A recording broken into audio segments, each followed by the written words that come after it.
അവിടെ നമ്മുടെ ആരോഗ്യ ടീം വളരെ സജ്ജമായി പ്രവർത്തിച്ചുകൊണ്ടിരിക്കുകയാണ്. അതിന്റെ ഒരു ഭാഗം ഇതുമായി ബന്ധപ്പെട്ടുള്ള മറ്റ് തരത്തിലുള്ള രോഗങ്ങൾ വ്യാപിക്കാതിരിക്കാനുള്ള മുൻകരുതൽ നടപടികൾ തന്നെയാണ്. അത് ഫലപ്രദമായി സ്വീകരിച്ചു വരുന്നുണ്ട്.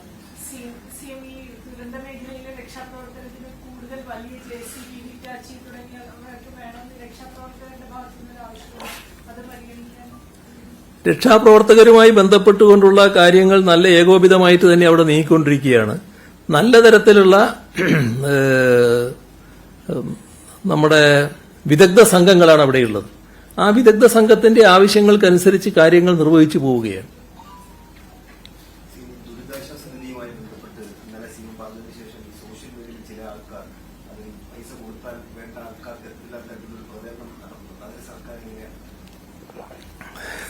അതൊന്നും മറുപടി അർഹിക്കുന്ന കാര്യമല്ലല്ലോ. നിങ്ങൾക്ക് എല്ലാവർക്കും അറിയാലോ അതൊക്കെ എങ്ങനെയാണ് ചെലവഴിക്കുന്നത് എന്നുള്ളത്. ദുരിതാശ്വാസ നിധി എന്ന് പറയുന്നത് നമ്മുടെ നാടിന്റെ ദുരിതം അനുഭവിക്കുന്നവർക്ക് ചെലവഴിക്കാനുള്ള നിധി തന്നെയാണ്. അത് ആ നിലക്ക് തന്നെയാണ് ചെലവഴിക്കപ്പെടുക. അതിനകത്ത് ഒരു തരത്തിലുള്ള ക്രമക്കേടുകളും ഉണ്ടാകില്ല എന്നുള്ളതാണ് വസ്തുത.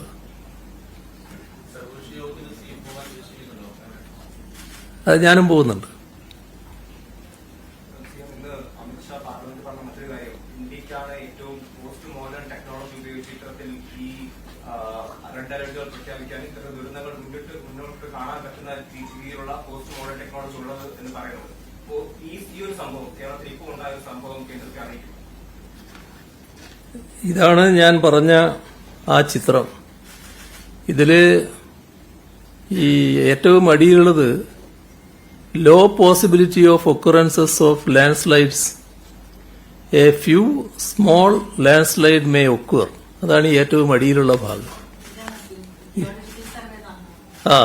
ഇതാണ് അന്ന് നമുക്ക് കിട്ടിയ മുന്നറിയിപ്പ്.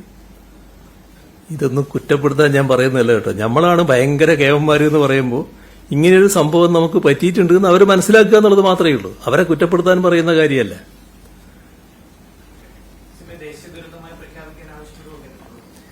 ഇന്ന് മന്ത്രിസഭാ യോഗം അത്തരമൊരാവശ്യം ഉന്നയിച്ചിട്ടുണ്ട്.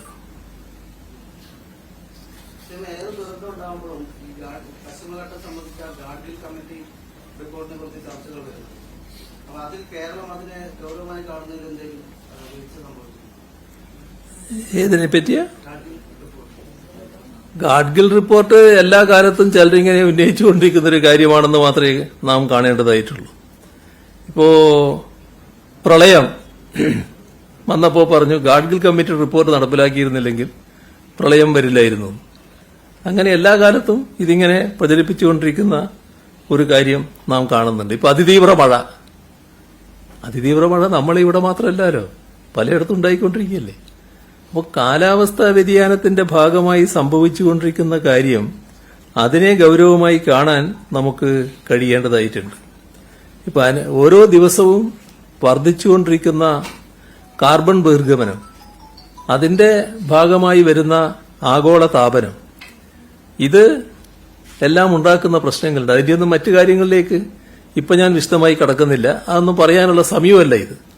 അപ്പോ ദുരന്തമുഖത്ത് ശരിയല്ലാത്ത പ്രചരണങ്ങൾ നടത്തരുതെന്ന് മാത്രമേ എനിക്ക് അഭ്യർത്ഥിക്കാനുള്ളൂ.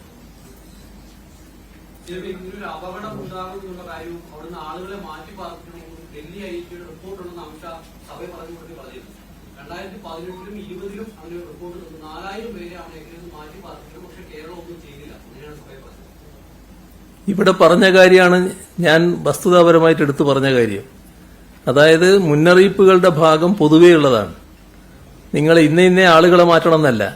ആ മുന്നറിയിപ്പിന്റെ ഭാഗമായിട്ട് സ്വീകരിക്കേണ്ട നടപടികൾ കൃത്യമായി സ്വീകരിക്കുന്ന നടപടിയാണ് നാം സ്വീകരിച്ചിട്ടുള്ളത്.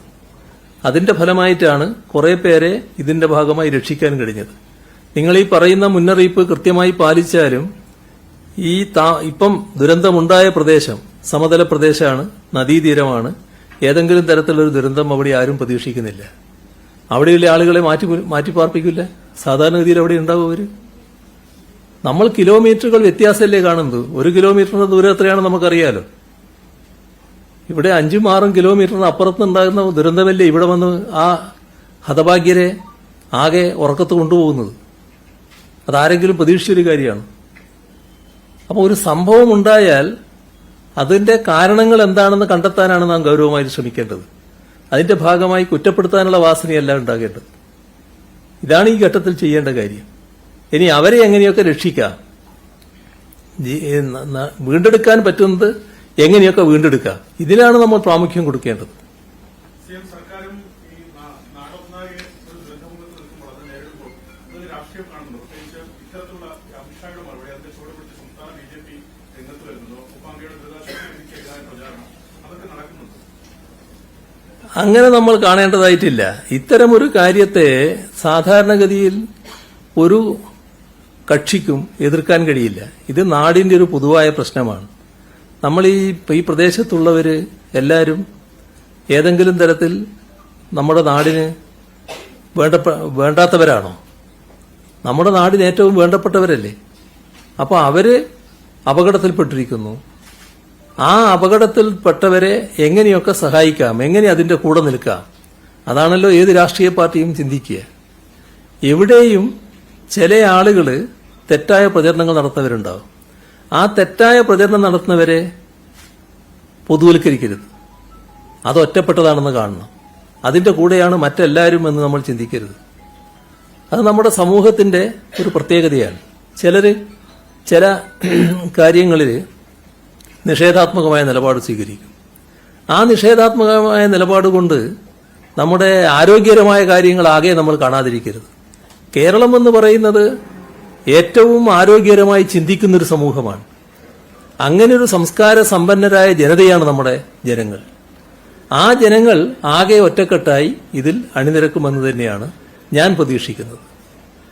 മറ്റൊരു കാലാവസ്ഥ മുന്നൊരുക്കത്തിന്റെ ഭാഗമായി ദുരന്തനിവാരണ അതോറിറ്റി ഈ വർഷത്തെ ഓറഞ്ച് ബുക്ക് പുറത്തിറക്കാൻ ശ്രമിച്ചതാണ്. അത് അങ്ങയുടെ നേതൃത്വത്തിൽ ചേർന്ന ഉന്നതതല യോഗം അതിന് മുമ്പ് ചേർന്ന സ്റ്റേറ്റ് എക്സിക്യൂട്ടീവ് അംഗീകാരം നൽകിയത് പ്രസിദ്ധീകരിച്ചിട്ടില്ല. വകുപ്പുകൾക്ക് അങ്ങനെ ഒരു ആശയക്കുഴപ്പം അതുമായി ബന്ധപ്പെട്ടപ്പോൾ ഉണ്ടാവില്ല. സാധാരണഗതിയിൽ ഉണ്ടാകാനില്ല.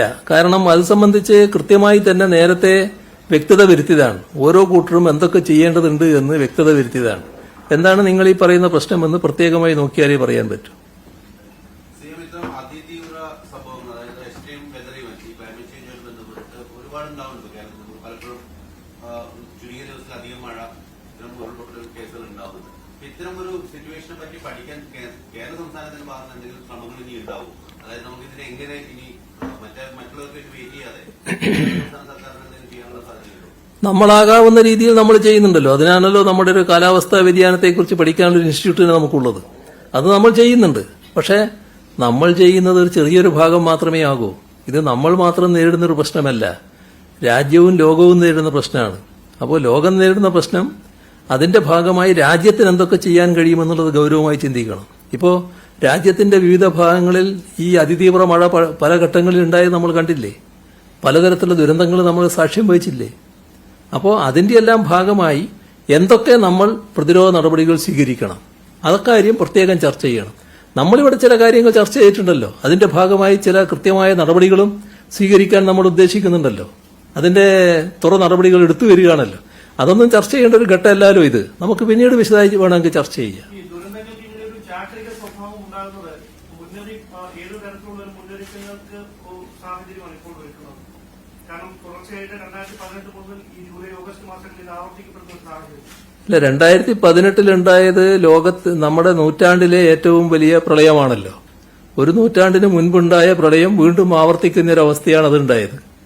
അത് നമ്മൾ ആരും പ്രതീക്ഷിക്കുന്ന ഒന്നല്ല. പക്ഷേ തൊട്ടു പിന്നാലെ 19 അതിരൂക്ഷമായ കാലവർഷക്കെടുതിയുണ്ടായി. അതിന്റെ തുടർച്ചയായി ഈ പറയുന്ന ഒട്ടേറെ സംഭവങ്ങൾ രാജ്യത്തിന്റെ പല ഭാഗങ്ങളിലുണ്ടായി. നമ്മുടെ സംസ്ഥാനത്തും ഇപ്പോൾ ചില അതിതീവ്ര മഴയും മറ്റു കാര്യങ്ങളും ഉണ്ടായി.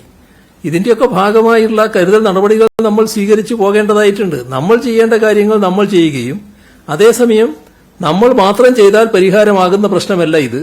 അതിന്റെ രാജ്യത്തിന്റെ പങ്ക് അതിന്റേതായ രീതിയിൽ നിർവഹിക്കുകയും ചെയ്യുക എന്നതാണ് ഏറ്റവും പ്രധാനം. അതിലാണ് നമ്മൾ ഊന്നുന്നത്. അപ്പോ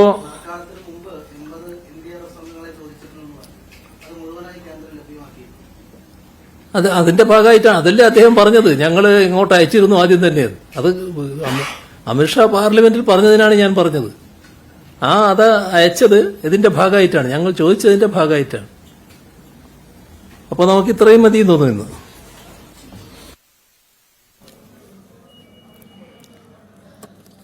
അമിത്ഷായുടെ വിമർശനത്തിന് മുഖ്യമന്ത്രി പിണറായി വിജയന്റെ മറുപടി.